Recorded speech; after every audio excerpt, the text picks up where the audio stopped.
There is a lot happening in this industry, as you're probably well aware. And I don't believe we have as many solutions as we would like. What I'd like to do is go really quickly through some of the things that I worry about and just see if that resonates with some of the things that you worry about. But I just wanted to really quickly talk about AusCERT. We've been around for a long time. We're independent and impartial, and we're self-funded. We are very active in terms of mitigation. So we're actively looking for attacks. Based on the knowledge we have about what's happening in the environment, we do try to provide advice about cybersecurity. When the cyber criminals started to work out how you could make money on the internet, we haven't really looked back from this roller coaster.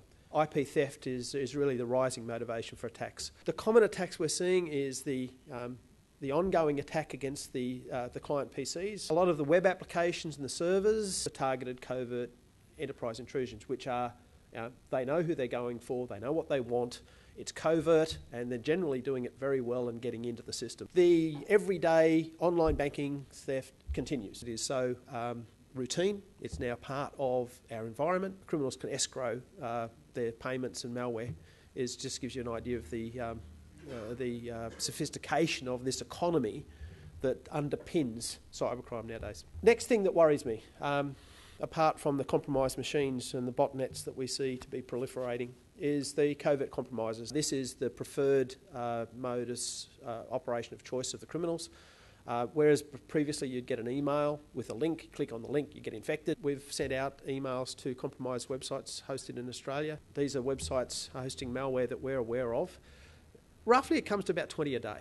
If these guys are using successful SQL injection attacks to get the malware onto the website, what else is in your back-end databases that may be of interest to them?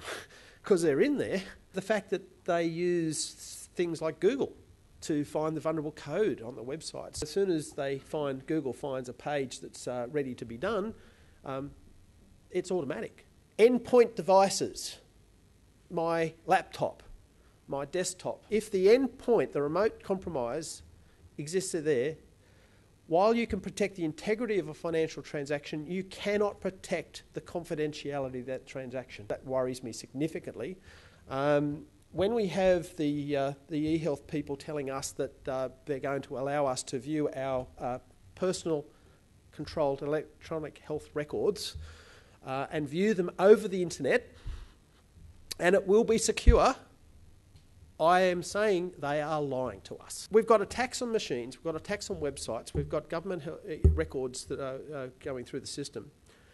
But one of the things that we've really noticed that worries me is the attack on the infrastructure. The Komodo attack, which actually one of its resellers, was highlighted this, and I think for those who remember, they were able to produce certificates, legitimate certificates for google.com, which were then used to gain access to material. DNS and BGP are the other two bits and pieces that I would be really watching out for in terms of the guys, the criminals or other actors hijacking them or manipulating them. The ability to port the attacks from the PCs and the laptops to these devices is not a big deal, and it will not take them long to get the attacks that we've seen, successful attacks, ported. The ability to read emails, to listen to phone calls, to read SMSs, to geolocate me, to read my calendar, to turn on the phone as a listening device is all things that are capable and will be occurring very shortly. So when you carry these phones into your boardroom for your meeting, be very aware that you are carrying potentially a listening device and that someone's already worked out from your calendar where you are and has tracked you to the meeting and has listened to the phone call setting up the meeting.